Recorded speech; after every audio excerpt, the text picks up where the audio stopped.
Hola a todos y bienvenidos a Sostenibilidad Empresarial, un podcast del CESA y el GRI.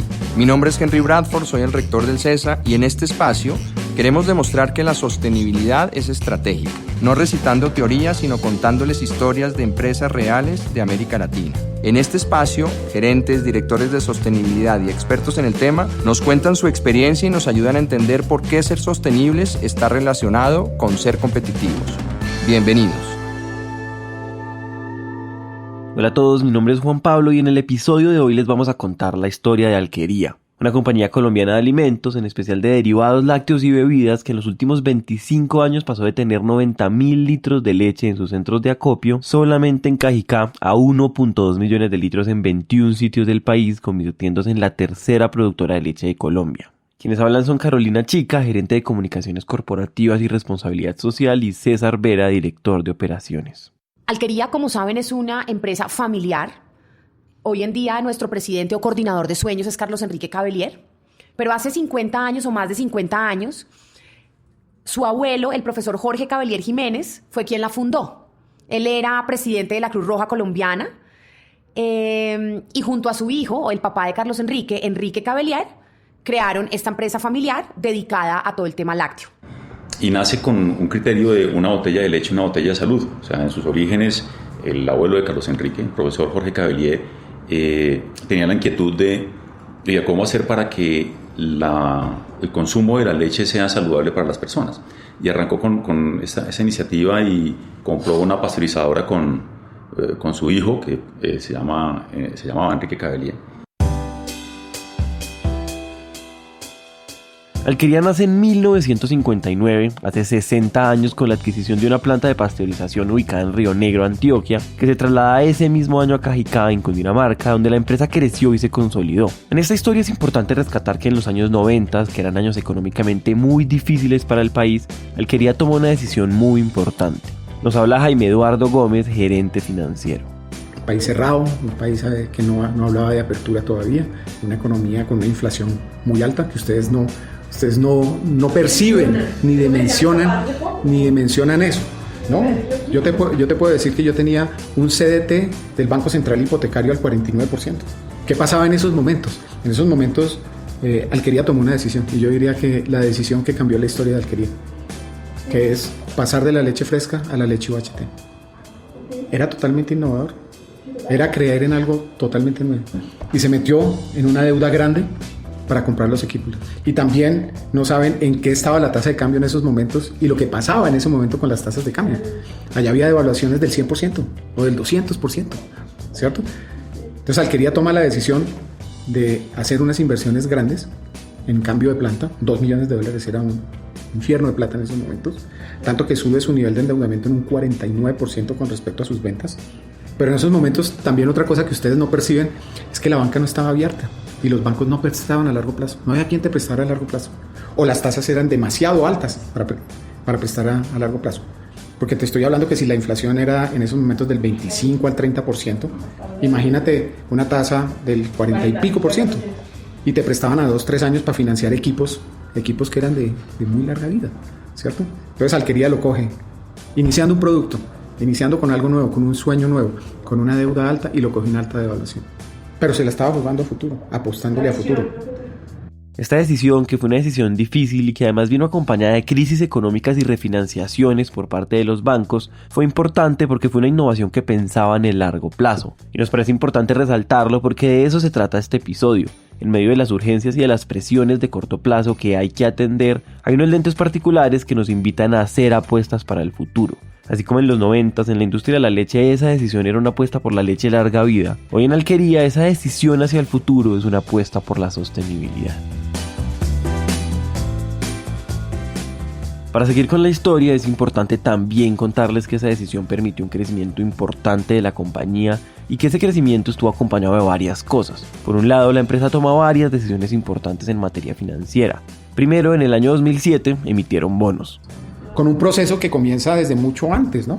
Esto no es que dices yo quiero emitir bonos y voy a salir al mercado. No, hay que empezar a calificarse. Entonces arranca un proceso de calificación, arranca con AA-, después AA, después logramos mediante una garantía subir la AA+ y con eso salir a hacer una emisión pequeña, 35.000 millones, pero para nosotros era muy grande en ese momento. Entonces salimos con una emisión de 35.000 millones a 7 años bullet, que también nos da oxígeno para seguir creciendo. Y después tuvieron inversionistas importantes. En el 2010 entra como inversionista la IFC, que es el brazo financiero del Banco Mundial, que sale en 2019 con la inversión de Mesoamérica, uno de los fondos de inversión de capital privado más grandes de América Latina. Además de eso, hicieron un joint venture que duró 10 años con Danone, uno de los líderes globales del sector. Todo esto en términos generales financió un crecimiento importante en donde resaltamos la adquisición de Andina en el Valle del Cauca, la entrada a Antioquia, que es un mercado muy competido, la adquisición de Lácteos La Sierra en Santa Marta y la adquisición de Ricalaqui de Fresca Leche en Santander, esta última posiblemente la más grande de todas. Y es que adicionalmente en Colombia, porque tú dices, ¿pero para qué tantas plantas?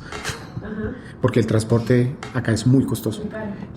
Fuera de que el transporte es muy caro, es muy importante también tener las zonas donde uno recolecta la leche para hacer centros de acopio. Y eso es lo que hace fuerte Alquería, que Alquería tiene centros de acopio desde la costa hasta los llanos, ¿no? En todas partes tenemos acopio. Contamos todo esto por dos cosas. Uno, es evidente que estas inversiones financiaron un crecimiento que hace a Alquería tener la magnitud que tiene. Pero dos, porque inversionistas de ese nivel acostumbraron a la empresa a una disciplina y a una filosofía de sostenibilidad. Un inversionista institucional como la IFC, Banco Mundial, que nos traía no solamente el tema de dinero para nosotros apalancar las operaciones, sino nos traía esa disciplina de reporte. No solamente de reporte, sino de cumplir con estándares. Entonces teníamos estándares ambientales, teníamos unos compromisos, teníamos unos planes, teníamos unas inversiones que teníamos que hacer. Que eso nos puso en una rigurosidad para poder nosotros ser la compañía que somos hoy, ¿no? Mesoamérica específicamente, que nos hace también muy afines con este fondo. Su parte también muy interesados en el tema ambiental, en el tema de responsabilidad social. Esto es una digamos, muy buena etapa, es una muy buena noticia porque Mesoamérica también es un fondo de inversiones muy interesado en el tema de sostenibilidad. Sí, es costarricense. Entonces allí ellos también nos invitan a seguir siendo muy trascendentes en el tema de sostenibilidad, en los tres ejes, en el tema económico, ambiental y social.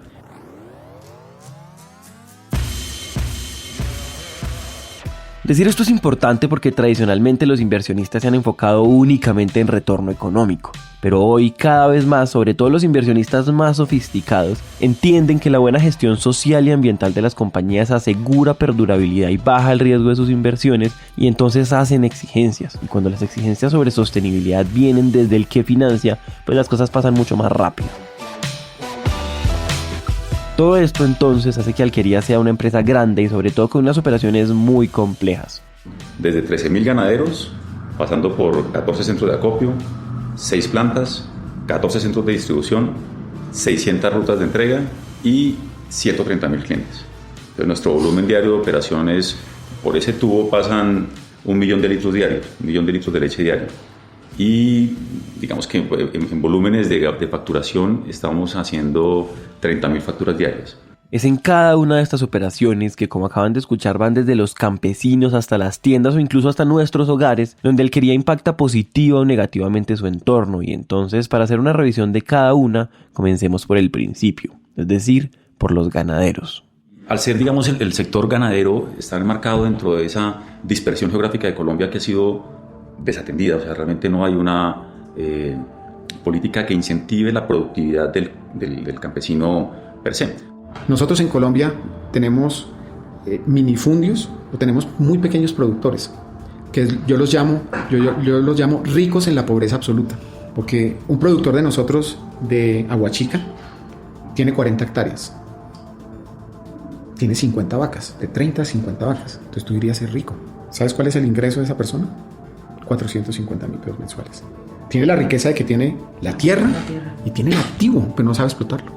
Para ellos, los ingresos bajos de los ganaderos se deben a la baja productividad. Según nos cuentan, hay ganaderos en el país con relaciones de 2.5 litros de leche por vaca, cuando ese número podría estar entre 9 y 12 litros. A eso súmele un reto adicional, y es que si la leche no cumple con unos estándares mínimos de calidad, por ejemplo un mínimo de proteína requerido por litro o de inocuidad, no se recibe. Esto afecta los ingresos de los campesinos y el abastecimiento de la empresa. Por eso, la apuesta de Alquería con respecto a sus proveedores tiene que ver con formación.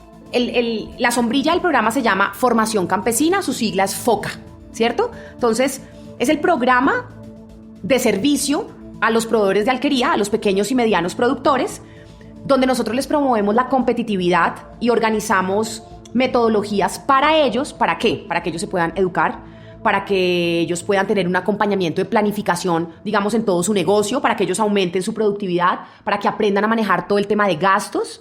Y obviamente todo esto trae como consecuencia que todos estos medianos y pequeños productores pues mejoren sus ingresos y también tengan una mejor calidad de vida, ¿cierto? Entonces a nosotros nos interesa que nuestros productores estén bien, que nuestros productores salgan adelante, que si un productor tenía 2 vacas, no tenga 2, que tenga 4, que tenga 6, que tenga 8, que aprenda a cuidar su tierra, que aprenda a cuidar su finca, que aprenda a parcelizar, que aprenda a cómo debe manejar la leche, porque muchas veces la leche que, digamos, que producen por un mal manejo o por desconocimiento, entonces no sirve y no se les puede comprar. Entonces todos tenemos programas educativos hacia todos esos productores precisamente para eso. Aquí hay varios programas. Los más importantes hay uno que se llama Escuelas de Campo y es un espacio diseñado para generar confianza la primera vez que tienes contacto con un nuevo productor. Y esas escuelas de campo ya son dictadas por nosotros, por nuestros asistentes técnicos, nuestros especialistas, van a las fincas y le acompañan al ganadero en prácticas higiénicas, en prácticas de productividad, y ahí comienzan a introducir un concepto de buen uso de su finca desde el punto de vista sostenible. O sea, que no deterioren páramos, que aprovechen el agua de una forma adecuada, que siembren árboles para que estén permanentemente renovando los nutrientes y también dándole sombra a las vacas. Entonces todo esto se redondea con esa asistencia técnica. Para realizar esta asistencia técnica, Alquería está permanentemente invirtiendo en innovación y desarrollo, donde por ejemplo tienen fincas propias enfocadas en probar todo antes de proponérselo a los ganaderos. Sí, las fincas nuestras son esos laboratorios, digamos, que permiten comprobar las hipótesis, porque nosotros no podemos ir a decirle a los ganaderos que hagan ciertas cosas que nosotros mismos no hacemos.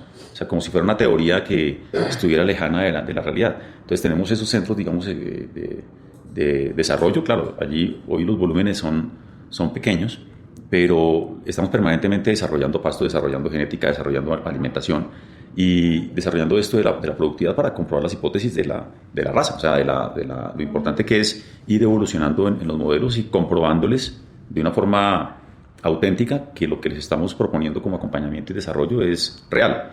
Además de la asistencia impartida desde la empresa, Alquería también actúa como articulador de conocimiento, motivo por el cual dentro del FOCA también hay alianzas con el SENA, que es la institución colombiana encargada de formación técnica y tecnológica. Allí los forman en buenas prácticas ganaderas, en la implementación de un sistema silvopastoril para hacer más eficiente el suelo y aumentar la producción de leche, entre otras. Ahora con el SENA hacen otra apuesta urgente y es el relevo generacional del campo. Para nadie es un secreto que los jóvenes están migrando a las ciudades, motivo por el cual Alquería lanzó un programa llamado Herederos de Tradición. Herederos de Tradición es el programa educativo también, que lo que busca es que todos los hijos de esos productores quieran seguir con el negocio de sus familias. Muchas veces lo que nos estábamos cuenta es que esos jóvenes de ahora quieren como desertar y no le creen como al campo y no le apuestan al campo y resulta que el campo es maravilloso. Entonces entra aquí a Alquería a tener un programa donde también, digamos, educa, los forma para que todos esos jóvenes hijos de productores quieran seguir con digamos, pues con el negocio de sus familias. Las personas que ya son mayores y tienen sus hijos en edades entre 15 y 25 años, que quieren salir adelante y quieren migrar, pues les decimos, venga, vamos a diseñar un programa para ustedes que junto con el SENA los vamos a volver tecnólogos en su negocio, para que vayan y aprendan y crean que lo que están haciendo es valioso. Entonces este programa Herederos de Tradición, ya hemos logrado graduar 162 hijos de estos productores y tenemos en curso 320. Entonces eso es un tema muy importante porque ellos lo que hacen es estudian en el SENA, ¿cierto? Y después van y hacen prácticas en fincas que son distintas a las de ellos y aprenden y transmiten la información y el conocimiento a otro tipo de ganaderos que no son ellos. Entonces es una red, digamos, de conocimiento que comienza a distribuirse y eso tiene una trascendencia importante en un foco, digamos, de educación. Finalmente, además de la asistencia técnica y de los modelos de educación, Alquería también está haciendo algunos pilotos que cambien la relación tradicional de empresa-campesino, donde destacamos un programa llamado Vaca Madrina. Ahora tenemos un proyecto muy bonito que se llama Vaca Madrina, que vamos a arrancar ahorita. Le vamos a comprar las vacas, se las vamos a rentar y vamos a invertir en la finca para que él pueda doblar su productividad y generar mayor ingreso para él y su familia, generándole dos cosas: generándole cómo sostenerse y cómo ir aprovechando esa riqueza que tiene. Entonces le garantizo el ingreso y le garantizamos que vamos a ir todos los días a recogerle la leche y él va a tener su ingreso y se va a dedicar a su finca. Sí, es un gana-gana. Es un gana-gana. Es un gana-gana por todos los lados. Este tipo de cosas se hacen por dos motivos. El primero es moral, porque les nace y porque quieren ser actores activos en el desarrollo de Colombia. Y el segundo es estratégico. Alquería necesita abastecimiento de leche de su materia prima en el tiempo, y para eso es necesario, primero, que la actividad signifique ingresos importantes para los ganaderos, y segundo, que haya relevo generacional en el campo, porque inevitablemente la competitividad de los ganaderos es la competitividad de la industria. En la medida que ellos logren desarrollarse, de ahí en adelante toda la cadena se desarrolla. Si no, siempre vamos a estar nosotros como rezagados y entendiendo que somos incapaces de competir internacionalmente. Nosotros no somos competitivos hoy en Colombia internacionalmente porque hay otras economías que se han dedicado a esto, como Nueva Zelanda. Entonces tienen muy desarrollado esto hace 100 años. Allá una vaca tienen el mismo esquema de nosotros, servopastoril. No es como el de los Estados Unidos. Ellos no tienen allá vacas de 40 litros. Yo he ido a fábricas de vacas en México. Yo fui a una finca de 250 hectáreas con 17.500 vacas y una producción de 1 millón de litros diarios. Es una fábrica de leche. Es otro concepto diferente. El concepto de Nueva Zelanda es el granjero de 400, 500 hectáreas con sus vacas, con una producción promedio de 15 litros por vaca, vacas pequeñas, muy productivas y de muy larga vida. También no son vacas, porque estas vacas que están en fábricas a los 7 años pasan al matadero y viene una nueva, porque no puede bajar de producir entre 35 y 40 litros de leche.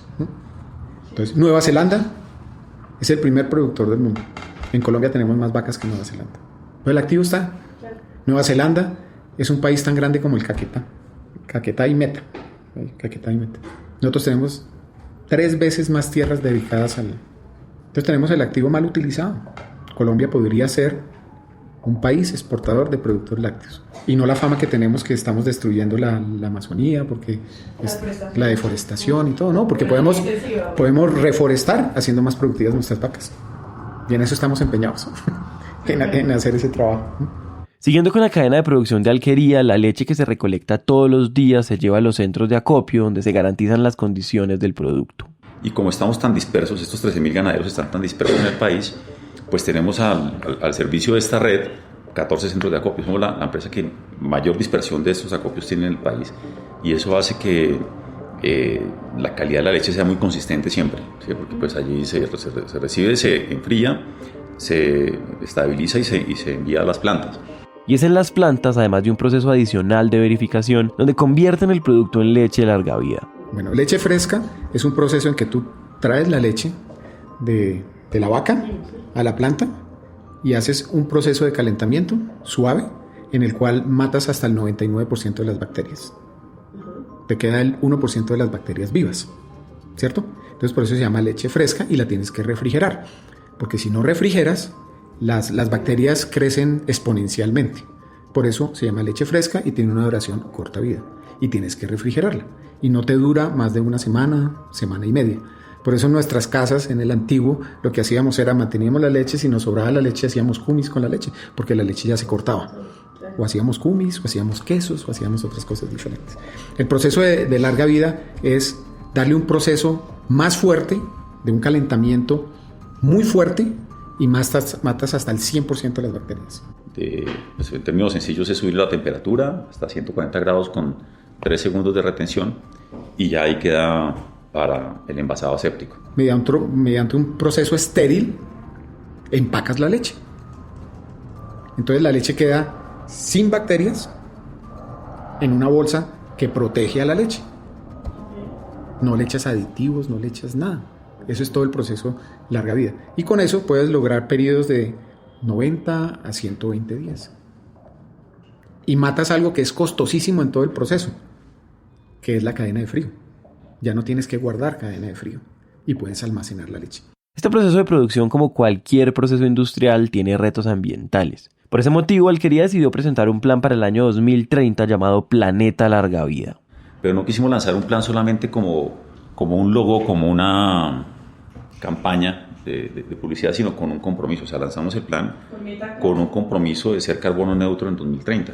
Cuando alguien habla de ser carbono neutral, se refiere a ese estado en el que las emisiones netas de gases de efecto invernadero equivalen a cero. Y eso se logra primero reduciendo al máximo las emisiones y por otro lado compensando las emisiones existentes. El objetivo final es no afectar la concentración natural de gases de efecto invernadero que existen en la atmósfera. Para hacerlo entonces es necesario atacar varios frentes. Por un lado, hay que gestionar el uso del agua. Y ahí entonces digamos que cuando hablamos de agua es, oiga, ¿cómo hacer para dos cosas? Consumir menos agua y el agua que se consuma que la podamos volver a utilizar. O sea, son dos vertientes importantes. Y lo que hacemos con agua es que ya hemos logrado, digamos que en los últimos 10 años hemos logrado ahorrar con producción más limpia más de 3.000 millones de litros. Porque hemos pasado, digamos, de números de utilización de 3.5 litros de agua por cada litro de leche envasado a menos de 2 litros de agua por cada litro envasado. Entonces digamos que vamos en la tendencia. La meta, digamos, de corto plazo, 2022-2025, va a estar en 1.5 hasta que lleguemos a ser agua neutro. Y agua neutro es que el agua que utilicemos la podamos reasignar al proceso. O sea, es un tema que se usa, el agua básicamente se usa para los procesos de limpieza y saneamiento de los equipos, de todos los equipos. Inclusive ya tenemos permiso para nosotros tratamiento de aguas y después poder volver a disponer las aguas arriba para después poder volver a tomar. Es tan así que el día que inauguramos la planta de tratamientos de aguas residuales fuimos con el director de la CAR y yo cogí un vaso, lo serví y yo me lo tomé. Y me dijo, ¿usted se va a tomar eso? Y le dije, claro, porque yo creo en esto. Ahora, la gestión del agua en el proceso industrial es muy importante. Sin embargo, el agua también representa un riesgo de cara a los agricultores. Tenemos dentro de ese manejo de agua no solamente lo que es la parte de industria, sino cómo pues ayudamos al ganadero a que le dé una mejor utilización a su agua. Y hemos nombrado padrinos de humedales, hemos nombrado, digamos, a los ganaderos, les estamos acompañando con un acuerdo que firmamos nosotros, la primera empresa que firmó ese acuerdo de cero deforestación. Y este acuerdo de cero deforestación, digamos que nos comprometemos más porque pues hay ganaderos que están en páramos, hay ganaderos que talan para poder dedicar eso. Y lo que nosotros hacemos es como esa contraposición no agresiva, sino familiar, de decirles, venga, hay otras alternativas para que podamos producir la misma leche o más de una forma distinta sin necesidad de deforestar, ¿de acuerdo? Y bájese de ese páramo, hágase allá a este lado, o sea, son cosas bastante gruesas y bastante fuertes para que podamos, también en el plan finca, o sea, en este acompañamiento que hacemos, pues les decimos que aíslen las zonas de agua, o sea, las riberas de los ríos, aquí no metan los animales allí, sino que protejan los cuerpos de agua, o sea, que tengan como esa nueva conciencia, que realmente esto no es porque haya maldad o ganas de destruir, sino, exacto, es un desconocimiento, y ahí es donde está nuestra mayor responsabilidad. Entonces, en agua tenemos como ese redondeo.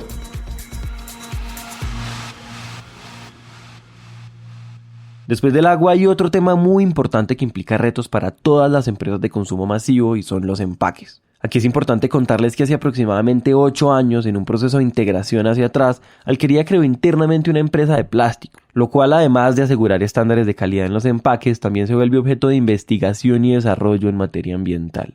Y más que un tema de proveeduría, es un tema de investigación y desarrollo, es un tema de innovación, porque nos ha permitido, digamos, desarrollar calibres cada vez más delgados. Es un símil lo que ha pasado con las botellas de PET, que cada vez las paredes de las botellas son más delgadas, pues nosotros estamos haciendo lo mismo con el calibre del plástico. Y les cuento, o sea, hemos logrado reducción de ese calibre en un 24%. Lo más reciente que hemos hecho es pasar de un calibre 3.2 a calibre 2.9. Y esto representa... Eso estaba en 3.8, en el 95 estaba en 3.8, un calibre grueso. De la bolsa era mucho más rígida. Pero pues precisamente la investigación y el desarrollo y toda la parte científica para poder como garantizar la barrera y la calidad del producto con un empaque cada vez más delgado.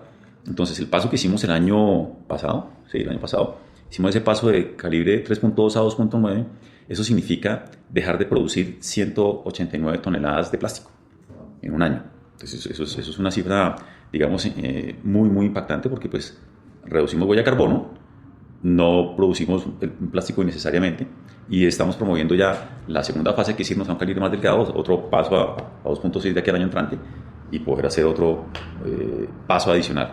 Muy seguramente nos vamos a ver enfrentados a materiales que no conocemos, a técnicas que no están desarrolladas, pero hace parte de nuestro compromiso redondo de carbono neutro. Entonces ir dando como esas soluciones y que también se complemente esto con un programa educativo para los consumidores. El plástico per se no es dañino, lo que es dañino es no utilizarlo, es no darle otra vez ciclo, lo que es dañino es botarlo a las basuras y hacer que se pierda la oportunidad de darle otro uso. Entonces digamos que nosotros estamos como en vía también de complementar este plan de que buscamos el consumo de plástico vía innovación, pero también educando y logrando que, por ejemplo, este año, o sea, tenemos que tener como meta que nuestros propios empleados traigan las bolsas plásticas a la compañía. Los empaques son primero un reto de innovación, pero también un reto de comunicación y de educación de los consumidores, ya que si las bolsas retornaran se permitiría un uso circular de los empaques. Ahora, detrás del gran reto de ser carbono neutro tenemos que hablar de otro tema y es el uso de energía, y consigo de cambio climático. Y allí lo que estamos desarrollando es cómo hacer para utilizar estas energías alternativas en las plantas y ya estamos en avance de un proyecto importante para que entre el 25 y el 30% de la energía que consume la planta sea generada por energía fotovoltaica. Entonces ya digamos que próximamente estaremos como estamos en el momento de exploración de cuáles son las soluciones y tecnologías que nos pueden como acompañar en eso y entenderlo y implementarlo, porque aquí pues ya comenzamos también a darle otra perspectiva de solución al tema de cambio climático y aprovechando pues el recurso digamos que está ahí naturalmente con los paneles solares. A estas acciones también es necesario agregar una gestión más responsable del transporte, donde además de optimizar con tecnología las rutas de los transportadores, están haciendo un piloto con 2 camiones eléctricos que están operando en Medellín. En este punto entendemos todas las acciones de Alquería con respecto a disminución, reuso y reutilización. Ahora, teniendo en cuenta que de igual manera en la cadena de valor perduran impactos ambientales, es necesario primero trabajar con los ganaderos y segundo, abrir paso a la compensación. Digamos que el carbono neutro que nosotros vamos a garantizar como compañía es lo que esté en el alcance de nuestras manos, que es lo que pasa en la industria, o sea, lo que pasa en la compañía. Lo que pasa con los ganaderos, sí tenemos un plan, este plan de desarrollo de acompañamiento para la mejora de la productividad y sostenibilidad de ellos mismos, pues va acompañado para neutralizar todo ese carbono, se requiere que haya siembra de árboles. Entonces estamos ya en contacto con entidades nacionales e internacionales para ver cómo hacemos para darle mucha dinámica a esa reforestación. La reforestación, digamos, que hemos venido nosotros incentivando ha sido pequeña, ¿cierto? Y queremos llevarla a gran escala, porque para neutralizar, por ejemplo, tenemos un número, para neutralizar 18.000 toneladas de CO2 se necesitan 2 millones de árboles. Entonces, si nosotros quisiéramos neutralizar con árboles lo que procesamos en la planta, tendríamos que sembrar 2 millones de árboles. Por eso estamos como haciendo otras cosas que ayuden a compensar eso. Sin embargo, en el campo, la ganadería que nosotros digamos que queremos incentivar es una ganadería que sea no suplementada con soya y frijol en el alimento, sino con pasto. Aquí se abrió un espacio para un tema que teníamos que tocar y es que alrededor del cambio climático la ganadería en el mundo está muy satanizada. Los gases de las vacas tienen una participación muy importante en el crecimiento de gases de efecto invernadero. Al respecto no les vamos a decir que eso no es verdad, pero es necesario entender a profundidad las diferencias de la ganadería, por ejemplo, en Colombia y en Estados Unidos.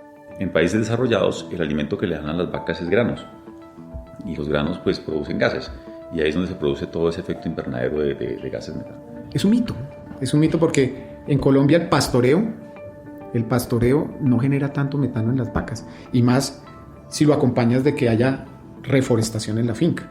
Puedes hacer metano neutro dentro de la finca, ¿cierto? ¿Por qué bajo el esquema de pastoreo generan menos metano? Es como si tú comieras todos los días frijoles, pues tú serías el mayor generador de metano, que es lo que pasa cuando tú haces fábricas de vacas. Claro, porque las alimentan con granos. Pero si las alimentas con pasto, es otro tema diferente y le complementas con granos. Entonces eso tiene entre el 10 y el 15% de lo que tiene la generación de gases del consumo de granos, como frijol y soya. Entonces digamos que hay una muy buena oportunidad también de comunicar y de incentivar el uso de la ganadería con pastos, ¿sí? No es suplementada con granos, y ahí ya hay una contención importante. Si queremos que la ganadería crezca, tiene que crecer por esa vía. El silvopastoreo, por ejemplo, es una muy buena práctica que se tiene, y después que los animales también pues se alimenten de los arbustos que están por allí sembrados. O sea, es un tema que tiene mucha posibilidad de desarrollo.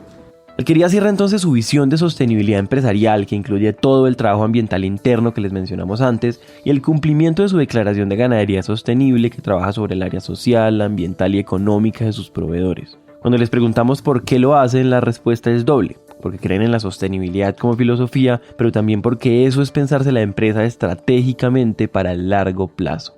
Tener esa visión futura de que la compañía permanezca en el tiempo. Para mí, ¿qué es sostenibilidad? Para mí sostenibilidad es pensar en largo plazo. Es pensar en invertir para el largo plazo. Es invertir pensando no solamente en la utilidad viene en el largo plazo si haces las cosas bien. Entonces, tú cuando inviertes estás buscando sostenibilidad de la compañía, y la inversión de largo plazo tiene que ver con todo esto, de que tenemos que generar esa conciencia y esa disciplina. Y también genera eficiencias a ti. Por supuesto que uno siempre tiene que creer que lo que está invirtiendo ahí siempre te va a generar eficiencias, que no es un gasto, es una inversión, y es no es verlo como gasto, sino como una inversión. Cualquier financiero te va a decir, ¿y cuánto se va a gastar en eso? No, ¿cuánto va a invertir en eso? Es un concepto totalmente diferente. Y esto requiere pues unos cambios de mentalidad importantes. Digamos, cambios de mentalidad enfocados hacia no solamente diseñar productos como para generar transacciones, sino generar y diseñar productos que sean soluciones de nutrición y de bienestar para nuestros consumidores, que es un tema muy misional, es un tema muy que está declarado. O sea, realmente sí es un elemento que genera valor, diferenciación. Habiendo llegado hasta aquí, hay algo adicional que es necesario decir, y es que prácticamente desde sus inicios Alquería tiene una vocación social muy profunda. No solamente estaba todo el tema del negocio lácteo, sino siempre estuvo presente lo social y el apoyo a la comunidad. Yo creo que Carlos Enrique desde su formación, desde su casa, desde su familia, lo han educado para ser una persona que ayuda a la comunidad. Él tiene en su cabeza y en su ADN el tema social y tiene un propósito que es la educación. Por ese motivo se crea la Fundación Cavelier Lozano, que inicialmente era la forma de manejar la filantropía de la familia y que hace poco cambió su nombre a Fundación Alquería Cavelier, involucrando a la empresa. Esta fundación tiene un énfasis muy fuerte en educación. Para que se hagan una idea, tiene programas como Talentos Excepcionales, dedicado a facilitar el acceso a jóvenes de Cundinamarca a universidades de muy alta calidad. Han participado en este programa 265 bachilleres, de 63 instituciones educativas, de 7 provincias, de 37 municipios, y con una inversión bastante, fuerte de Alquería, de 14.140 millones de pesos. De igual manera, tienen un programa de integración lingüística donde han becado a 28 niños de Chía para estudiar en el Colegio Liceo Francés de Bogotá, y donde han invertido más de 5.000 millones de pesos. Tienen un fondo de educación superior para los hijos de los colaboradores de Alquería, y tienen un programa donde directivos docentes de colegios y escuelas de la región reciben capacitación en innovación pedagógica. Estos docentes, aparte de recibir permanentemente capacitaciones externas sobre temas de pedagogía, innovación, temas digitales, asisten anualmente a unos intercambios en otros países. Han ido a Canadá, han ido a España para aprender de otra cultura y de otros mismos docentes, pero pues en otras partes del mundo. Además de eso, resaltamos que Carlos Enrique Cavelier, el presidente de Alquería, es miembro fundador del Banco de Alimentos de Bogotá, al cual la empresa ha donado casi 20 millones de litros de leche, y también preside la junta directiva de la Fundación Empresarios por la Educación, una organización que articula esfuerzos públicos y privados en el mejoramiento de la gestión del sistema educativo de Colombia. Y decimos esto porque estas acciones que son filantrópicas son muy importantes. En este podcast hemos repetido y vamos a seguir repitiendo que la filantropía y la sostenibilidad son cosas diferentes. Y efectivamente lo son, pero diciéndolo de ninguna manera sugerimos que la filantropía no es valiosa para el país. Si se fijan en el centro de la operación de alquería, en el trabajo de los ganaderos, en la gestión ambiental y en el trabajo con sus colaboradores, hay un enfoque de desarrollo que también es una apuesta por mantener a la empresa en el tiempo. Y a un lado, más lejos de la operación y más cerca de la vocación, hay una fundación que también tiene un enfoque de desarrollo.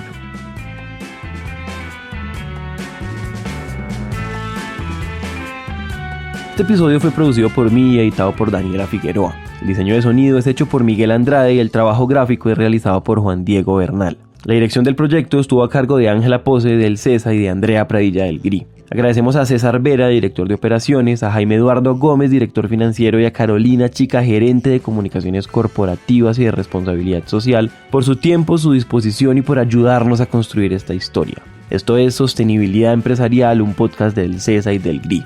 Mi nombre es Juan Pablo Ramírez, gracias por escuchar.